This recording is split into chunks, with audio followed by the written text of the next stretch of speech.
Hi, welcome to the Round 19 review. After the Carlton Football Club get another job done. Fifth game in a row. Fifth game in a row by a lot. 21 goals, 14, 140 to 10 goals, 969. The West Coast Eagles. It was a Marvel Stadium game. It was a Marvel Stadium scene. It was calm.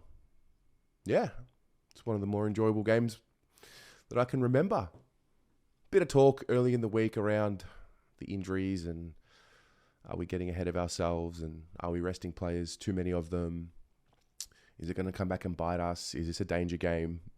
As happens when you follow a team like ours, and we have all sorts of memories of heartbreak and heartache and pain and trauma. But I think going into this game, the win was, it's pretty confident we're going to win. West Coast are, they reminded me at times of the experience yesterday reminded me at times of us, 2018, where it was just we were going to games hoping we'd get some good effort, a good quarter. And I felt yesterday was just less about analysing the game style, and more about reflecting on where we are right now and where we were at the beginning of this and where we have come from. And it got me really thinking. It was, I don't know, maybe in years gone by I would have made some jokes about the Eagles, and but we have been humbled, the Carlton Football Club. Generation of humbling, I would say.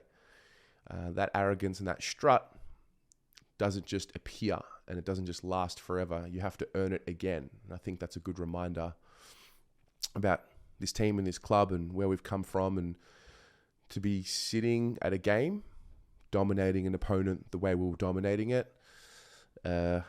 These are the games and these are the moments that we were yearning for, when we were sitting through 10-goal beatings week after week, 2-win seasons, 4-win seasons. And so all of a sudden it was like a quantum leap into the future. It was like, boom, oh, that's us. We beat up on teams now. We do that. And it's weird because it hasn't just happened. There's been a natural progression over time. I guess I'm just not used to these type of performances from Carlton. I just haven't seen too many of them. I thought the way in which the boys applied themselves when the game was on, in the early part of the game, was critical. I usually take notes, as you know.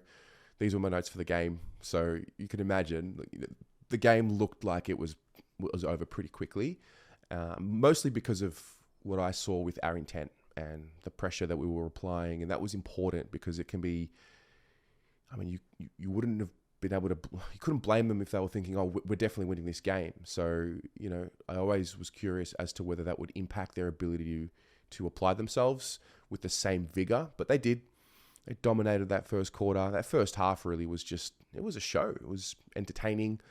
And yeah, there's not too much to say about the performance other than it's just good to see them put a team away and put the foot on the throat, get the job done early and just sit there, and had moments to look around, and I found myself being very mindful, just in the moment.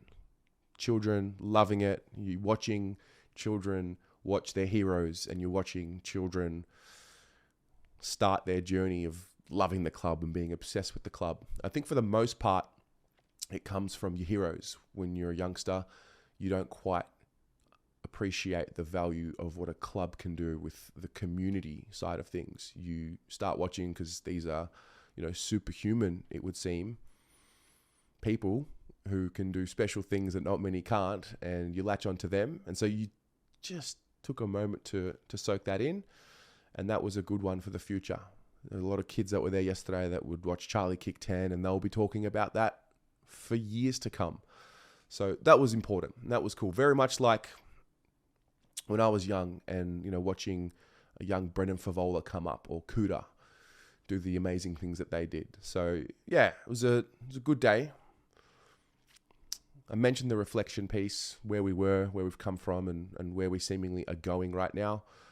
And I think also, yeah, there's just that reminder that you need to be humbled. Life will always humble you. We need to fight our way through the struggle. Without a test, there can be no testimony, to quote Deontay Wilder. I'm a big fan of that quote. The injuries were obviously a point of discussion. Jack Silvani comes off pretty early in the game, looked to be in a bit of discomfort. I was sitting right behind the bench again. He didn't look like he was in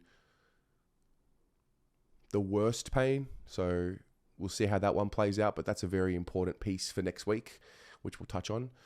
Walshy comes off, mate, can I just say Sam Walsh's first quarter, sheesh. His first quarter was something to behold. I think he had 9 score involvements from his 11 disposals. So he was special. And then he came off, and I was watching him talk to the medical team, and he was filthy. So, you read the body language, you read the face. When I watched the replay of the incident, it didn't look as bad, the hamstring I'm talking about. So let's just see how that plays out. Maybe by the time you're watching this video, there's an update on him. But that didn't look too bad. Motlop with the calf.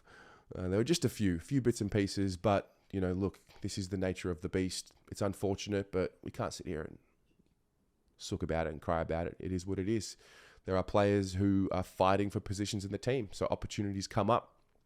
Good to see the young boys back in the side. Hollins, Cowan, even Paddy Dow got a bit of a run. Got the full game under his belt. And, yeah, hope that those boys are fitter sooner rather than later, because we'll need them. Because now, all of a sudden, we've won 5 in a row by 50 plus, which is the first time we've won 5 in a row since the year 2000. So there's that. Then there's the margin in which we are winning by. So there's that as well. And now, all of a sudden, we book a date with Collingwood, the MCG, next week. Unbelievable what the game is looking like it's going to be now compared to what it was 5 weeks ago. And that is also a reminder of what the game and what life can do. Just when you think you've got it all figured out, things change. Life happens. Life certainly happens. So I'm so excited to be relevant. I'm so excited that our season is just alive and there's something to be talking about of substance, and not look for next year and look to the future, which we always will. Every game will be a game that gives us some piece of information for the next and for the future. But while 2023 is still alive, we're still in the hunt, and that's the best part, and this is exciting. So, yeah, that's that. How did you experience round 19? Share with me in the comments below. I'm really curious. There were quite a few people there yesterday, and it was just a very relaxed environment. So we'll talk about it. We'll review it, do the ratings, do the whole lot, and then we will get ready for Collingwood next week. See you there. Go Blues.